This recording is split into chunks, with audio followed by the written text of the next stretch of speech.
शास्त्रों में सत्यनारायण व्रत की कथा का एक विशेष महत्व है। कहा जाता है कि सत्यनारायण व्रत कथा का पाठ करने से व्यक्ति को 1000 यज्ञ करने के बराबर पुण्य फल की प्राप्ति होती है।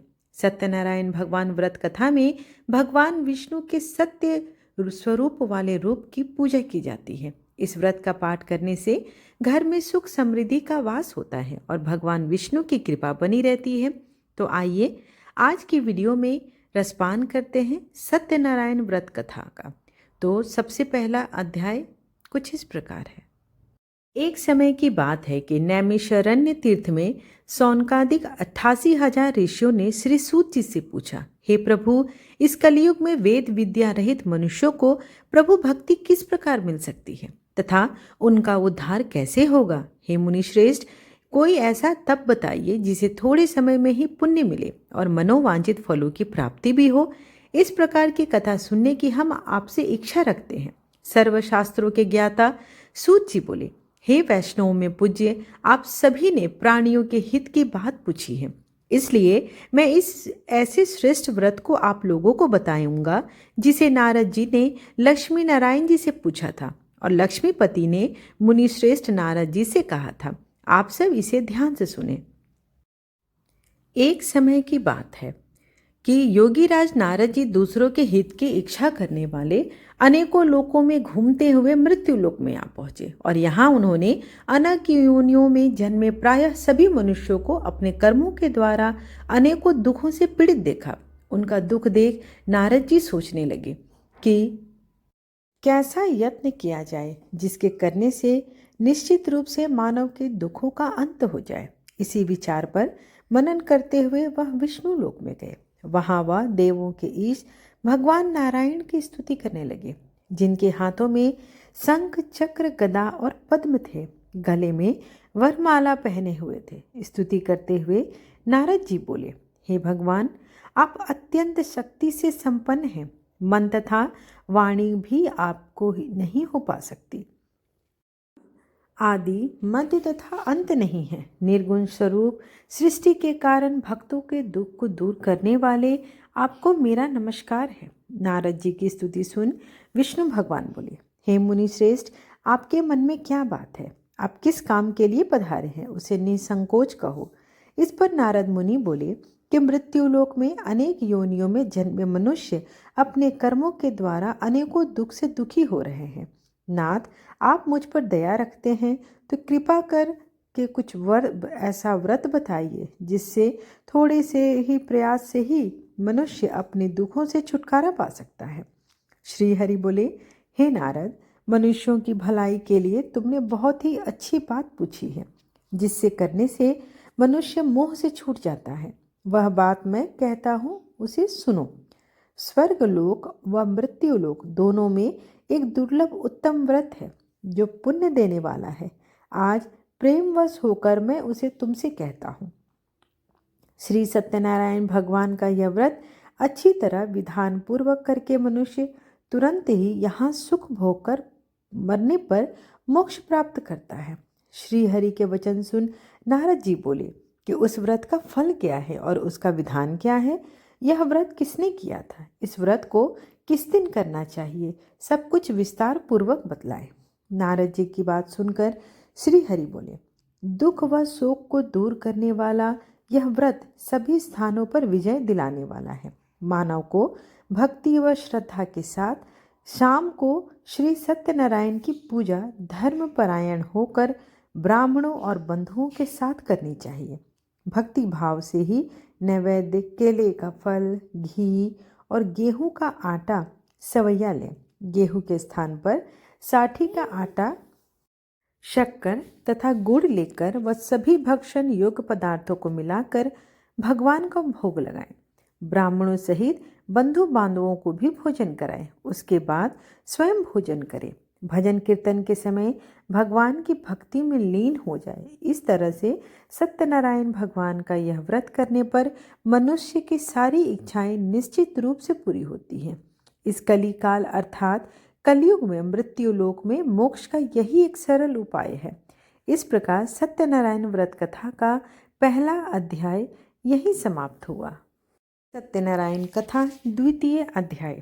सूत जी बोले, हे ऋषियों, जिसने पहले समय में इस व्रत को किया था उसका इतिहास कहता हूँ, ध्यान से सुनो। सुंदर काशीपुरी नगरी में एक अत्यंत निर्धन ब्राह्मण रहता था।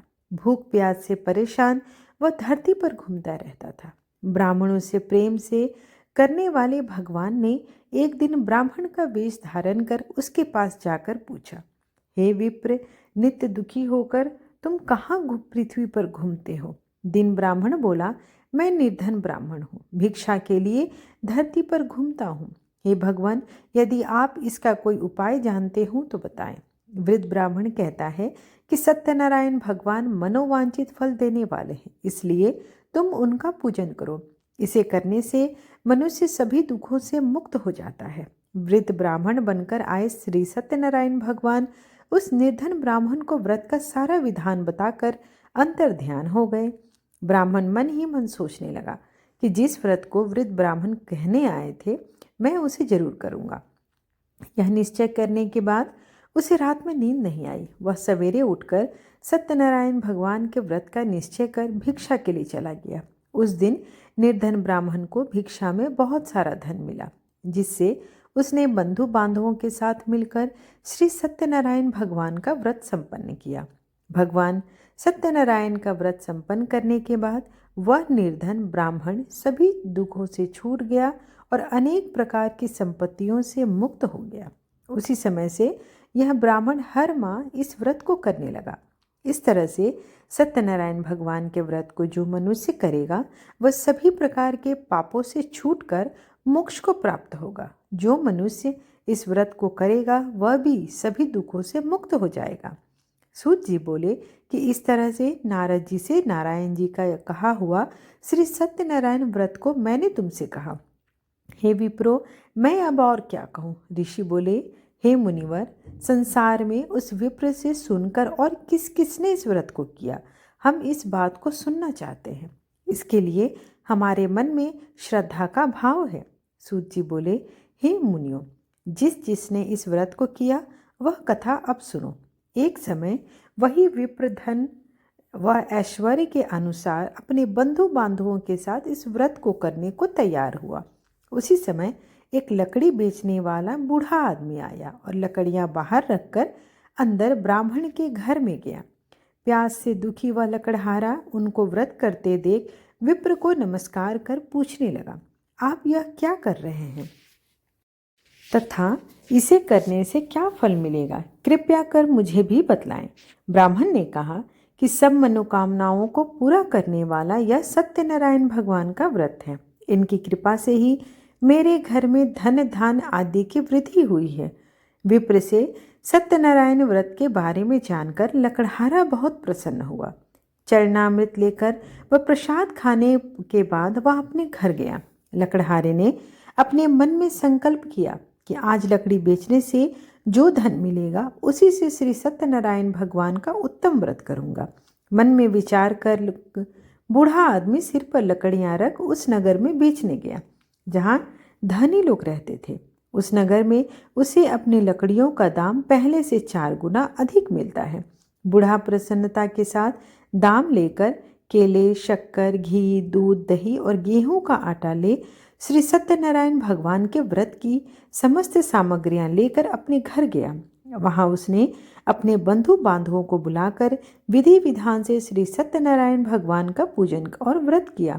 इस व्रत के प्रभाव से वह बूढ़ा लकड़हारा धन, पुत्र आदि से युक्त होकर संसार के समस्त सुख भोग अंतकाल में वैकुंठ धाम को चला गया। इस प्रकार श्री सत्यनारायण व्रत कथा का द्वितीय अध्याय यही संपूर्ण हुआ। तृतीय अध्याय। सूत जी बोले, हे श्रेष्ठ मुनियों, अब आगे की कथा कहता हूँ, सुनो। पहले समय में उल्कामुख नाम का एक बुद्धिमान राजा था। वह सत्यवक्ता और जितेंद्रिय था। प्रतिदिन देव स्थानों पर जाता और निर्धनों को धन देकर उनके कष्ट दूर करता था। उसकी पत्नी कमल के समान मुख वाली तथा सती साध्वी थी। भद्रशिला नदी के तट पर उन दोनों ने श्री सत्यनारायण भगवान का व्रत किया। उसी समय साधु नाम का एक वैश्य आया। उसके पास व्यापार करने के लिए बहुत सा धन भी था। राजा को व्रत करते देखकर वह विनय के साथ पूछने लगा, हे राजन, भक्ति भाव से पूर्ण होकर आप यह क्या कर रहे हैं? मैं सुनने की इच्छा रखता हूँ, तो आप कृपा कर मुझे बतलाइए। राजा बोला, हे साधु, अपने बंधु बांधवों के साथ पुत्र प्राप्ति के लिए एक महाशक्तिमान श्री सत्यनारायण भगवान का व्रत और पूजन कर रहा हूँ। राजा के वचन सुन साधु आदर से बोला, हे राजन, मुझे इस व्रत का सारा विधान कहिए। आपके कथनानुसार मैं भी इस व्रत को करूँगा। मेरी भी कोई भी संतान नहीं है। इस व्रत को करके मैं भी संतान प्राप्ति करूँगा। राजा से व्रत का सारा विधान सुन व्यापार से निवृत्त हो वह अपने घर गया। साधु वैश्य ने अपनी पत्नी को संतान देने वाले इस व्रत का वर्णन कह सुनाया और कहा कि जब मेरी संतान होगी तब मैं इस व्रत को करूँगा। साधु ने इस तरह के वचन अपनी पत्नी लीलावती से कहे। एक दिन लीलावती पति के साथ आनंदित हो सांसारिक धर्म में प्रवृत्त होकर सत्यनारायण भगवान की कृपा से गर्भवती हो गई। 10वें महीने में उसके गर्भ से एक सुंदर कन्या ने जन्म लिया। दिनों दिन वह ऐसे बढ़ने लगी जैसे कि शुक्ल पक्ष की चंद्रमा बढ़ती हो। माता पिता ने अपनी कन्या का नाम कलावती रखा। एक दिन लीलावती ने मीठे शब्दों में अपने पति को याद दिलाया कि आपने श्री सत्यनारायण भगवान के जिस व्रत को करने का संकल्प किया था उसे करने का समय आ गया है। आप इस व्रत को करिए। साधु बोला कि हे प्रिय, इस व्रत को मैं उसके विवाह पर अवश्य करूँगा। इस प्रकार अपनी पत्नी को आश्वासन देकर वह नगर को चल गया। कलावती पिता के घर में रह दिनों दिन बड़ी होने लगी। साधु ने एक बार नगर में अपनी कन्या को सखियों के साथ देखा तो तुरंत ही दूत को बुलाया और कहा, मेरी कन्या के योग्य वर देख कर आओ। साधु की बात सुनकर दूत कंचन नगर में पहुंचा और वहां देखभाल कर लड़की के सुयोग वानिक पुत्र को ले आया। सुयोग लड़के को देख साधु ने बंधु बांधवों को बुलाकर अपनी पुत्री का विवाह कर दिया। लेकिन दुर्भाग्य की बात ये कि साधु ने अभी भी श्री सत्यनारायण भगवान का व्रत नहीं किया। इस पर भगवान क्रोधित हो गए और श्राप दिया कि साधु को अत्यधिक दुख मिले। अपने कार्य में कुशल साधु बनिया जमाई को लेकर समुद्र के पास स्थित होकर रत्नासर नगर में गया। वहां जाकर दामाद ससुर दोनों मिलकर चंद्रकेतु राजा के नगर में व्यापार करने लगे। एक दिन भगवान श्री सत्यनारायण की माया से एक चोर राजा का धन चुराकर भाग रहा था। उसने राजा के सिपाहियों को अपना पीछा करते देख चुराया हुआ धन वहां रख दिया जहां साधु अपने जमाई के साथ ठहरा हुआ था। राजा के सिपाहियों ने साधु वैश्य के पास राजा का धन पड़ा देखा तो वह ससुर जमाई दोनों को बांधकर प्रसन्नता से राजा के पास ले गए और कहा कि उन दोनों चोरों को हम पकड़ लाए हैं और आप आगे की कार्यवाही करें। राजा की आज्ञा से उन दोनों को कठिन कारावास में डाल दिया गया और उनका सारा धन भी उनसे छीन लिया गया। श्री सत्यनारायण भगवान के श्राप से साधु की पत्नी भी बहुत दुखी हुई और घर में जो धन रखा था उसे चोर चुरा ले गए। शारीरिक तथा मानसिक पीड़ा व भूख प्यास से अति दुखी हो अन्न की चिंता में कलावती एक ब्राह्मण के घर गई। वहां उसने श्री सत्यनारायण भगवान का व्रत होते देखा। फिर कथा भी सुनी। वह प्रसाद ग्रहण कर रात को घर वापस आई। माता ने कलावती से पूछा कि हे पुत्री, अब तक तुम कहाँ थी? तेरे मन में क्या है? कलावती ने अपनी माता से कहा, हे माता, मैंने एक ब्राह्मण के घर में श्री सत्यनारायण भगवान का व्रत देखा है। कन्या के वचन सुन लीलावती भगवान के पूजन की तैयारी करने लगी। लीलावती ने परिवार व बंधुओं सहित श्री सत्यनारायण भगवान का पूजन किया और उनसे वर मांगा कि मेरे पति तथा जमाई शीघ्र घर आ जाएं। साथ ही यह भी प्रार्थना की कि हम सबका अपराध क्षमा करें। श्री सत्यनारायण भगवान इस व्रत से संतुष्ट हो गए और राजा चंद्रकेतु को सपने में दर्शन देकर कहा, हे राजन, तुम उन दोनों को वैश्यों को छोड़ दो और तुमने उनका जो धन लिया है उसे वापस कर दो। अगर तुमने ऐसा नहीं किया तो मैं तुम्हारा सारा धन, राज्य, संतान सभी को नष्ट कर दूंगा। राजा को यह सब कहकर भगवान अंतर्ध्यान हो गए। काल राजा सभा में अपना सपना सुनाया। फिर बोले कि वाणिक पुत्रों को कैद से मुक्त कर दो और सभा में ले आओ। दोनों ने आते ही राजा को प्रणाम किया। राजा मीठी वाणी में बोला, हे महानुभाव, भाग्यवश ऐसा कठिन दुख तुम्हें प्राप्त हुआ, लेकिन अब तुम्हें कोई भय नहीं। ऐसा कहकर राजा ने उन दोनों को नए वस्त्र और आभूषण भी पहनाए और जितना धन उनका लिया उससे दुगना धन वापस कर दिया। दोनों वैश्य अपने घर की ओर चल दिए। इस प्रकार श्री सत्यनारायण व्रत कथा का तृतीय अध्याय यही संपूर्ण हुआ। चतुर्थो अध्याय। सूत जी बोले, वैश्य ने मंगलाचार कर अपनी यात्रा आरंभ की और अपने नगर की ओर चल दिया। उनके थोड़ी दूर जाने पर एक दंडी वेशधारी श्री सत्यनारायण ने उनसे पूछा, हे साधु, तेरी नाव में क्या है? अभिमानिक वणिक हंसता हुआ बोला, हे दंडी, आप क्यों पूछते हैं? क्या धन लेने की इच्छा है? मेरी नाव में तो बेल व पत्ते भरे हुए हैं। वैश्य के कठोर वचन सुन भगवान बोले, तुम्हारा वचन सत्य हो। दंडी ऐसे वचन कह वहां से दूर चले गए। कुछ दूर जाकर समुद्र के किनारे बैठ गए। दंडी के जाने के बाद साधु वैद्य ने नित्य क्रिया के पश्चात नाव को ऊंची उठते देखकर अचंभित हो गए और नाव में बेल पत्ते आदि देखकर वह मूर्छित हो जमीन पर गिर पड़ा। मूर्छा खुलने पर वह अत्यंत शोक में डूब गया। तब उसका दामाद बोला कि आप शोक न करिए, यह दंडी का श्राप है, इसलिए हमें उनकी शरण में ही जाना चाहिए, तभी हमारी मनोकामना पूर्ण होगी। दामाद की बात सुनकर वह दंडी के पास पहुंचा और अत्यंत भक्ति भाव से नमस्कार करके बोला, मैंने आपसे जो असत्य कहा उन वचनों के लिए मुझे क्षमा करें। ऐसा कहकर महान शोकातुर होकर रोने लगा। तब दंडी भगवान बोले, हे वणिक पुत्र, मेरी आज्ञा से ही तुझे बार बार दुख प्राप्त हो रहा है। तू मेरी पूजा से विमुख हुआ। साधु बोला, हे भगवान, आपकी माया से ब्रह्मा आदि देवता भी आपके रूप को नहीं जानते, तब मैं अज्ञानी कैसे जान सकता हूँ? आप प्रसन्न हो जाइए। अब मैं सामर्थ्य के अनुसार आपकी पूजा करूँगा। मेरी रक्षा करो और पहले के समान नौका में धन भर दो।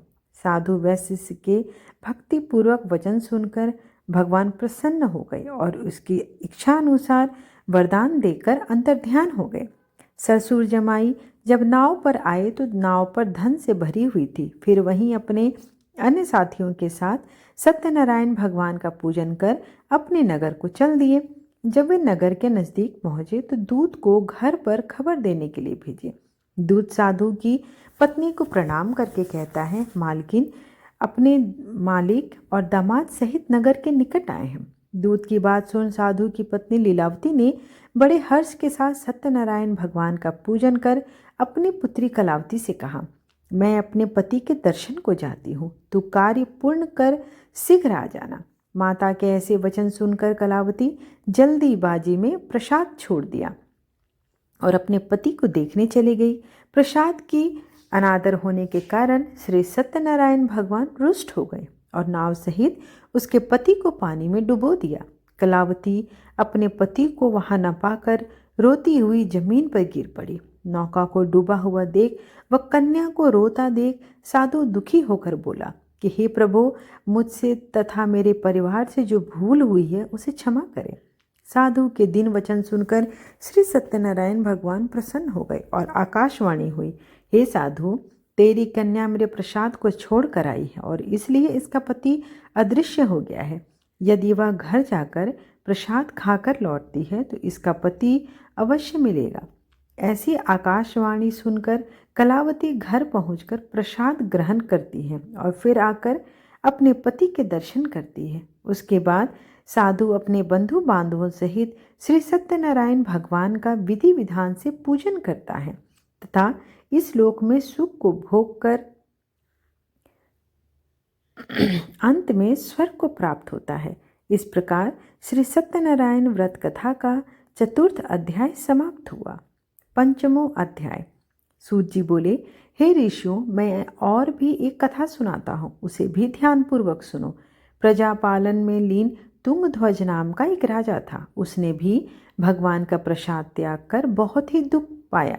एक बार वन में जाकर वन पशुओं को मारकर वह बड़े के पेड़ के नीचे आया।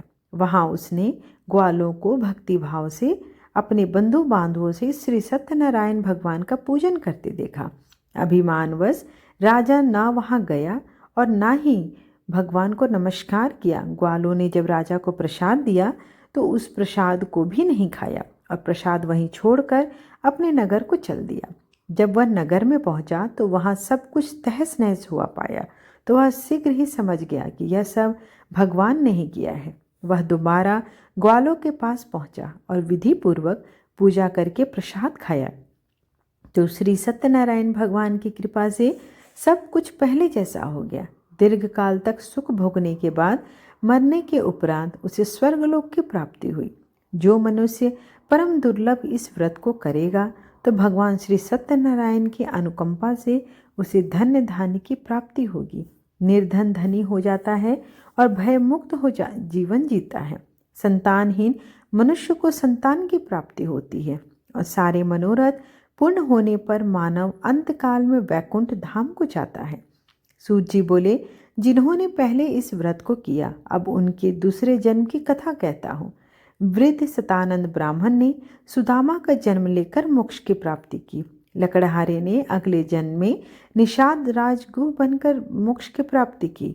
उल्का मुख नाम का राजा दशरथ होकर वैकुंठ गए और साधु नाम के वैश्य ने मोर ध्वज बनकर अपने पुत्र को आरे से चीरकर मोक्ष पाया। महाराज तुंगध्वज ने स्वयंभू होकर भगवान में भक्ति युक्त हो कर्म कर मोक्ष पाया। इस प्रकार श्री सत्यनारायण व्रत कथा का 5वां अध्याय यहीं समाप्त हुआ। प्रेम से बोलिए श्रीमन नारायण श्री सत्यनारायण भगवान की जय।